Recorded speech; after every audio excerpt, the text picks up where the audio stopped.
Hi,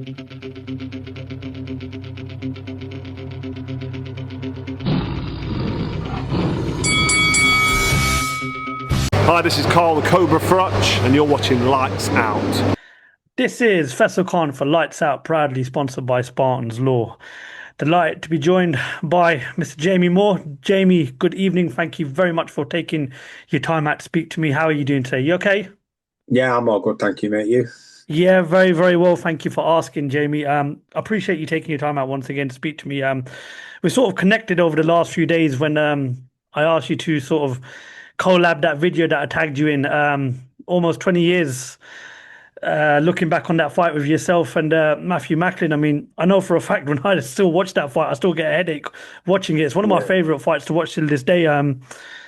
When you look back on that fight, I mean, what's your fondest memory of that fight? And what do you think that fight did for British boxing, Jamie? Well, the first thing that comes to my mind is the fact that when I turned professional, Nigel Benn was my hero, and I just loved the way he fought because he was always in sort of exciting fights. And the main thing for me was not really, I didn't have any ambitions or goals as such to win titles because I didn't really come from, didn't have an exceptional amateur background. I just wanted to be involved in good fights because I wanted to be looked at in the light of like, wow, every time I come and watch this lad, he's always in good fights.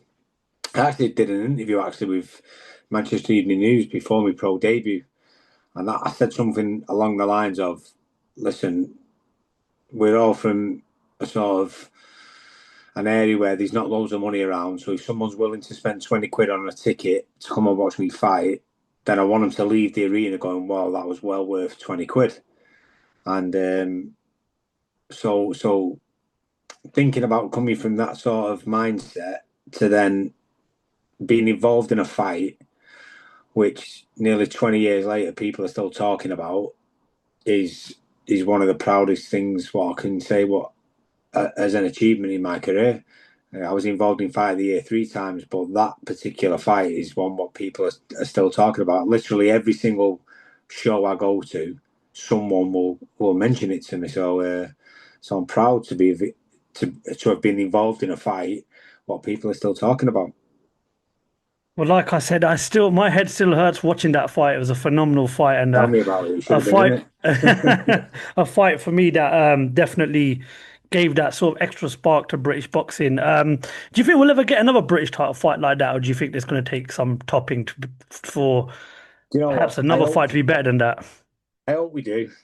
I hope I'm ringside. I hope it's never one of my fighters because it takes years off your life. Never mind being involved in it. Actually, Tommy Coyle was my first fighter what I trained, and he was involved in some unbelievable fights, and he's definitely put a few years on me. So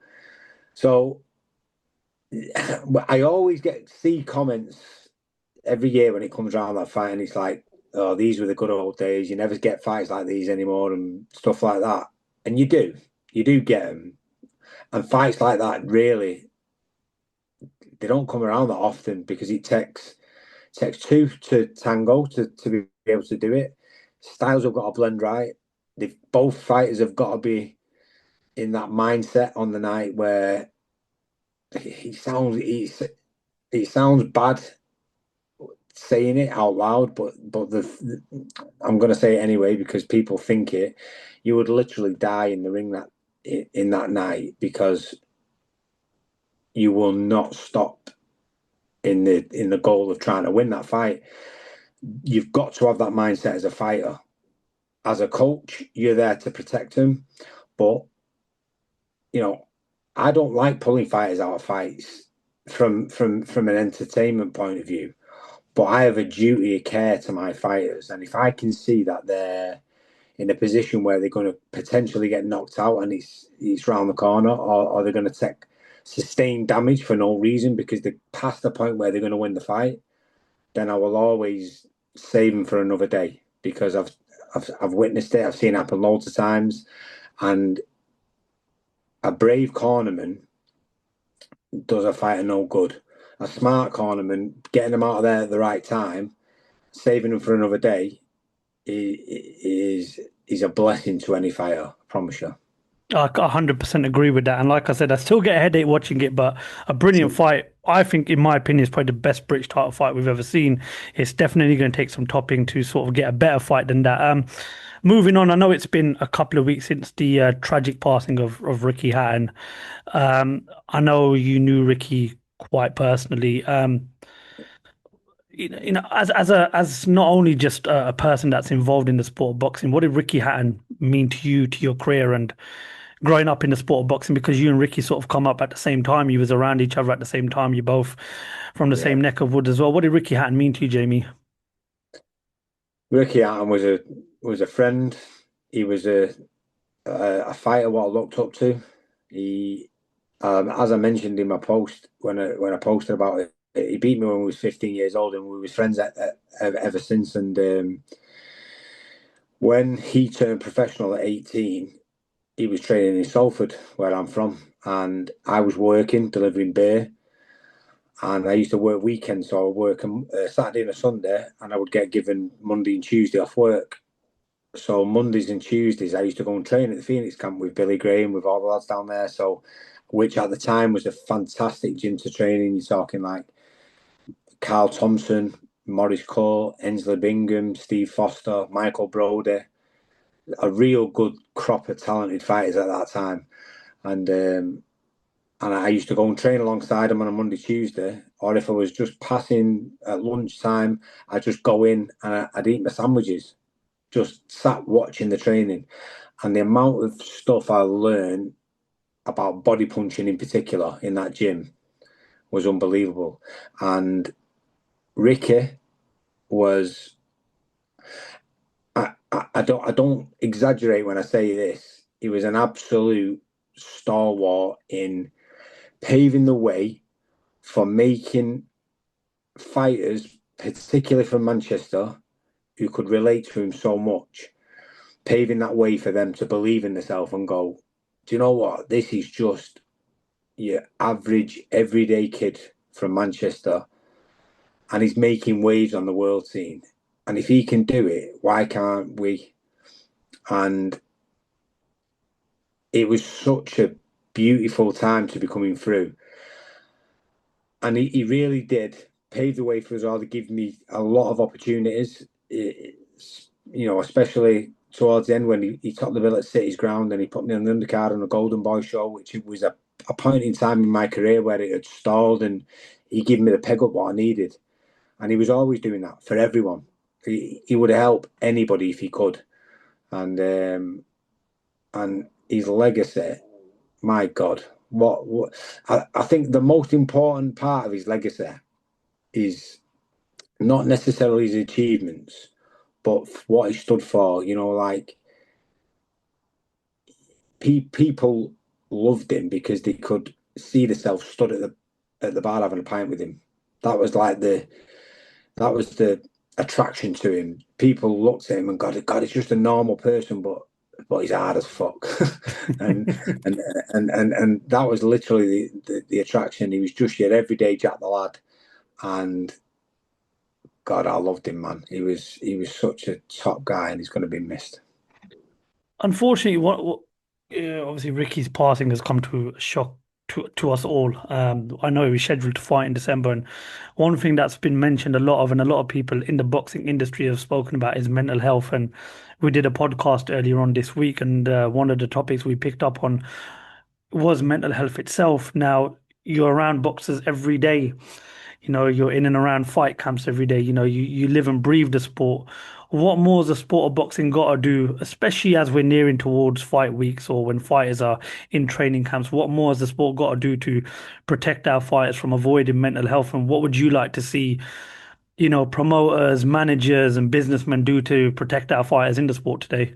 It's very, very difficult because boxing's unique, or a little bit unique in the sense that there's no sort of overseeing governing body across the world. So there's a lot of individual bodies who work together, but there's not sort of one standout governing body where what would oversee everything and go, right, this is what we need to do.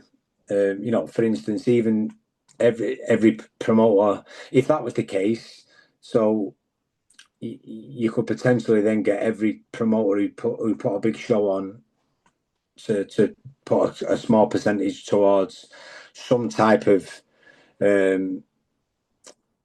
institute where they could help fighters after the career. I don't know that. I don't think that will ever happen. I believe trainers, managers, ex-fighters maybe have got a bit of a duty of care to try and educate younger fighters coming through, or speak to them well in advance about the problems what you potentially have at the end of your boxing career, because it isn't spoke about enough. And I remember when I was working for Sky and we did ringside, and I'd visited.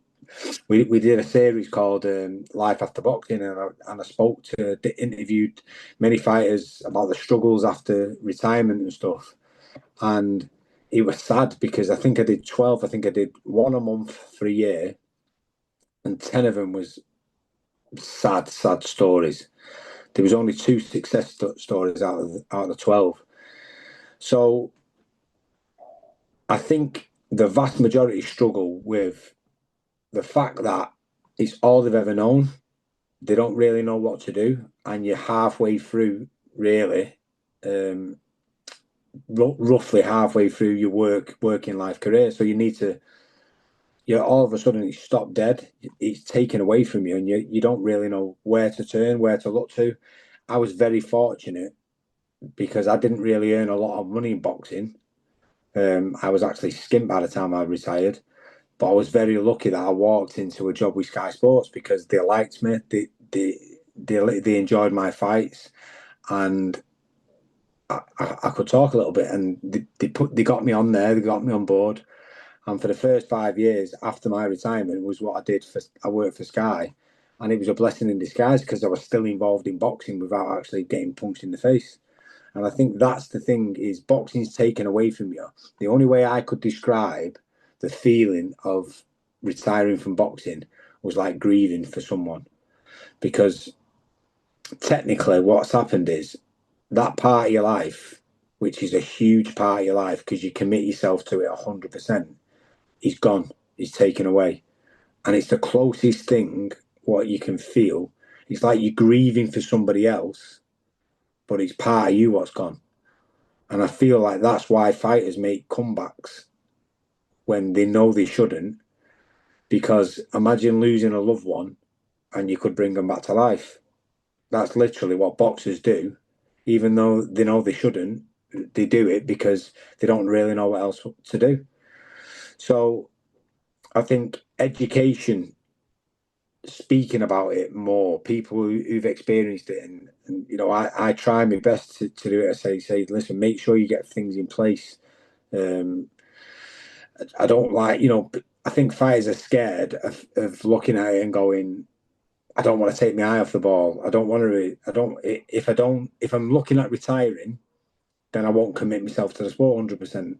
But, it's a double-edged sword that if you don't plan for it, you're going to struggle even worse by the time you do retire. And people think money's the be-all and end-all. It's not. Look at Ricky. Ricky had plenty of money, but he struggled after boxing, and there was a lot of issues what went on. But ultimately, one of the main ones would have been that longing to be the fighter what you used to be, or having that type of lifestyle, which is no longer there anymore. So what needs to be done after life after boxing? I mean, you said you were fortunate enough to have had a job offer and you worked with Sky for 5 years. Now, obviously, you're a full-time trainer. Not everyone is going to be fortunate enough to get a job with Sky, one of these big promoters, working on punditry. What do you think we could do more to help fighters after boxing? Educate them, get them. Obviously, the background is sport, so I feel like even if it's a different type of sport, any type of sort of coaching, but there needs to be some sort of training schedule or some sort of courses what they can go on.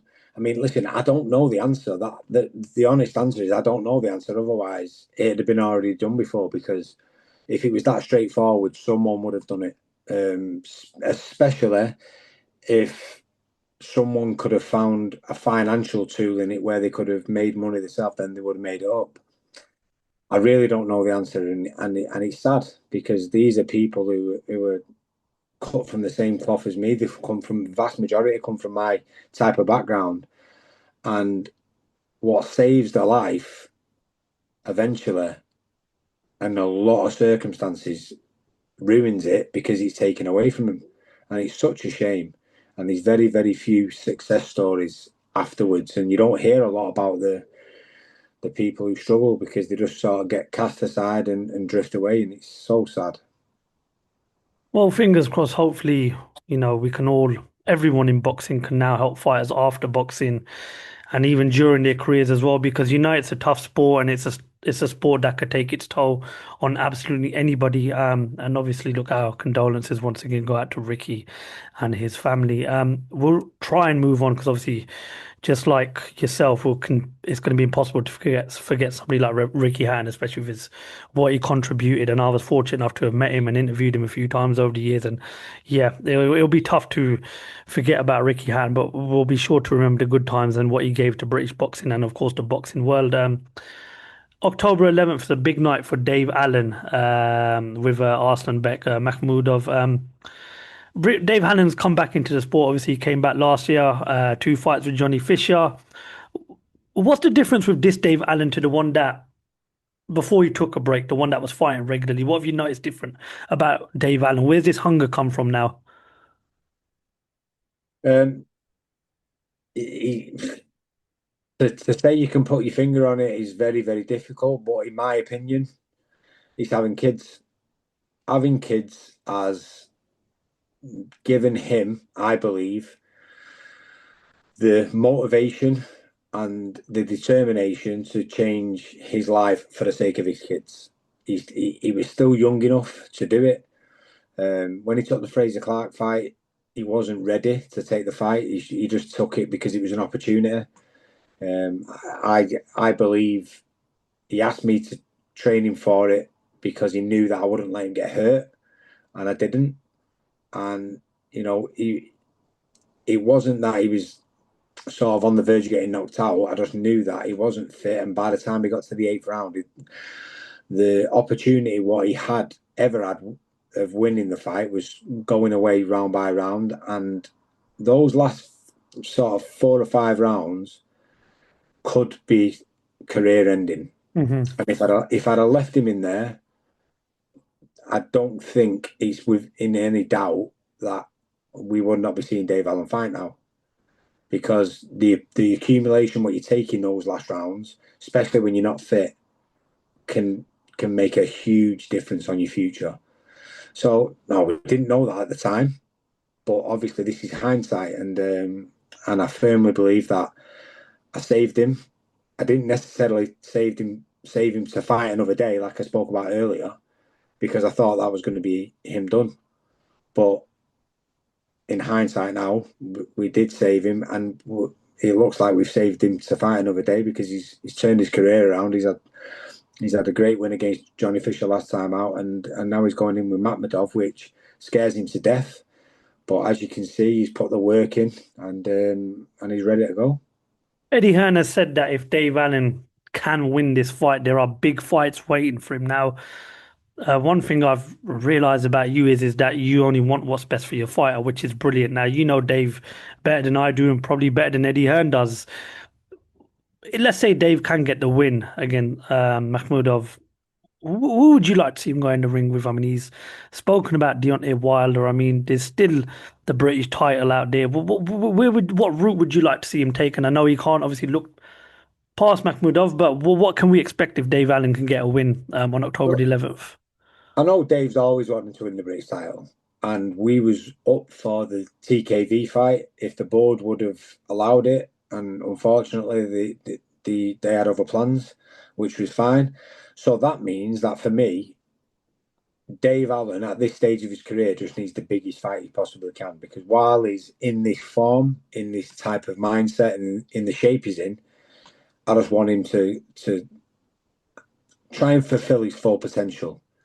Now, when he came to me 5 years ago, it was during lockdown. He rang me up and said, "Will you train me?"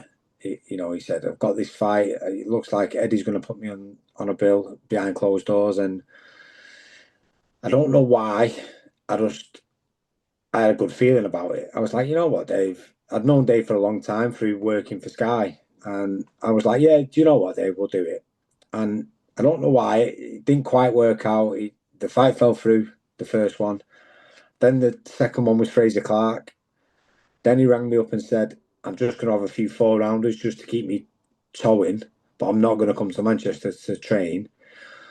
But I just wanted to let you know out of respect." And I was like, yeah, fine, no worries. And then he rang me up for the Johnny Fisher fight. And I was like, listen, Dave. So basically what happened was, gradually, I feel like over those maybe 3-year period of him training with us on and off, it was like a trust building exercise. Don't trust a lot of people, Dave. And I think he realised that my interests were not my best interests, was his best interest. And when he came back for the Johnny Fisher fight and he asked me to train him for that, I said, listen, I will do. I said, but it's not an easy fight, this, Dave. He can frigging punch. If we're going to do this, we do it properly. I'm not doing like we've done last time where it's half-hearted. We're all in with it. As long as you're all in, I'm all in. And he said, no, I promise you, we're fully in this time. And I swear he has never looked back. God, that first training camp, I was dead honest with him. And I said, Dave, we've got 10 weeks. But from the starting point, I don't even think we've got 6 rounds. We can get you to a point where you can get a good 6 rounds out of you. So you're going to have to use that experience in the first 3 or 4 and really do nothing to drag a bit of energy out of Johnny, and then we'll get him later on. So when the fight gets to around about round 4, round 5, we've got our 6 rounds in us. So I knew we had to use a bit of experience and stuff, and it worked really well, I thought. And then unfortunately, he didn't get the decision. But then going into the rematch, he carried that momentum through. So he took that fitness straight into the next training camp, and he started where we left off. Obviously done the job on Johnny that we thought he could do if he was fit. And then he's done the same thing this time. He's carried the same momentum into this camp. And that's why he's in the shape he's in. So hopefully we keep that momentum going. Makhmudov's no pushover, but I do feel like he's got the type of style which suits Dave. So I'm excited about it. Absolutely, it's going to be a great fight. October 11th, live in Sheffield on the Zone, and we'll be rooting for Dave. Hopefully, if he can get the win, it does lead to a Deontay Wilder, or I mean, I know you can't look too far ahead, but Anthony Joshua, would that be something that would be of interest to you? You know what? Honestly, I've said this ever since was training him going into the rematch with Johnny Fisher. Dave Allen, people have spoke about him for years on the circuit of being way better than he's ever shown in the ring because of his commitment to it. And now he's committed to it. We're going to see the best of him, I promise you. So honestly, I would love for him to be given the opportunity to fight somebody like a Wilder or an AJ. God, can you imagine that? What a story. I swear to God, if that ever happens, someone needs to make a film about him. Like that is a real life Rocky story. Who would you get to play the part of Dave Allen then? We had this conversation last week. It was quite funny, actually. What I said, who would play Dave? And he was like, oh, I don't know. I said, maybe Peter Kay when you're out of shape and Brad Pitt when you're in shape. And then we started laughing and said, well, maybe Peter Kay out of shape and Peter Kay in shape. So, but no, you know what? I really would have no idea who we're playing, but it would be a great film, I promise you, because he is one character. He's got a proper story, and like Rocky 1, win or lose in a fight against someone like Wilder or AJ, he's already won. Getting Absolutely. to that I stage agree with anyway. that. So what a story that'd be. I'd be over the moon for him. Well, it's a big fight, and it's a big test, and hopefully it's a test that he's going to come through. I'm very old school when it comes to boxing. I like my traditional British, European. I'm old school. I don't believe in wanting to change the sport. But we are seeing a lot of changes in the sport today, which is why I wanted to get your thoughts on the announcement that we received yesterday with Zuffa Boxing. Dana White, Turkey Al Sheikh have signed a 7.7 billion pound deal with Paramount. And one of the things that Dana White has spoken about, listen, I'm all for Dana White coming into the sport of boxing. I think it's a breath of fresh air. He's spoken about a new design ring. He's also said that he doesn't want to work with any of the current major sanctioning bodies, the WBC, WBA, IBF, and WBO, and that he'll establish his own belt for each weight class, providing the appropriate revisions are made to the Ali Act of allowing unified boxing organizations. Now, what's your thoughts on the rumors that we're hearing a new design ring and a new belt? I mean, are you for it, or do you think we've got to stick to tradition, and this is a sport that doesn't need changing because of how big it is around the world? Well, I think I've always, my belief has always been that we haven't got it that wrong, because boxing is one of the most, when it's done right, is one of the most popular sports in the world. I thought that the track we was going down with Turkey Al Sheikh, with the Riyadh season, where they was getting all the promoters to work together, was the way to go. And ultimately, I thought that they was going to bring all the governing bodies into one, and maybe use like the Ring magazine belt as the world title, and eventually, like everyone's been asking for years and years, we would have one world title. That's I thought that was the path they was going down. Maybe they still are. I don't know. With this announcement now, I don't know what they would call the world title, whether they just call it a world title or what. Whether they've got their own idea, I don't know. But in theory, them going off doing their own thing means that they're just going to leave everybody else, which means everybody in boxing as it is now, to their own devices, and they're going to have to pull people from this side of boxing over, similar to they did with UFC. It'd take a hell of a lot of money, and fighters at the highest end of the career now, so the biggest fighters in boxing, I'd assume, are tied down to big contracts, which they've got commitments to. So even a plan which is well set out is going to take years and years to come to fruition, unless they've got an endless pot of money, which is not out of the equation, to buy fighters out of the contracts. So it's going to be interesting to see how it goes. I actually thought we was on the right track with the Riyadh season thing. I thought that it was, moving forward, if all the promoters are working together and we can create a one world champion in every division over the next 5 to 10 years, then it's what everyone's been asking for anyway. So I thought we was on the right track, and we are on the right track if it still goes down that path. So we're just going to have to wait and see what happens. I saw a clip of Tyson Fury in the gym the other day, just prodding along. I know Tyson is somebody you know very well. And I asked this question to anybody involved in boxing. Do you think we've seen the last of Tyson Fury, or do you believe 2026 is the year where he may look to fight Anthony Joshua and give us all that huge British showdown that we're hoping for? Or do you believe he's done enough in the sport? He seems happy when you see him on the TV or on social media. Maybe he has left the sport at the right time. Yeah, I think both. I think he's done enough in the sport, and he's earned a hell of a lot of money, and he could easily walk away and be happy. But I don't think he will. For some reasons, what I mentioned earlier about it's very difficult to go away when it's all you've known. certainly when there's an unanswered question like the one what there is with Fury and AJ, particularly when there's so much money going to be involved in a fight like that. And I will think, my personal opinion is it's an absolute crying shame if we never see that fight. It's past its sell-by date in terms of them both being in the peak, which you always want to see fighters fight each other in the peak. But nevertheless, I would buy it on pay-per-view and watch it and get excited for it because I would love to see that fight. I definitely agree with you on that, and fingers crossed. Hopefully, that is a fight we've got to look forward to. Just one final question before I go. Before I let you go, we saw the press conference between Chris Eubank Jr. and Conor Benn.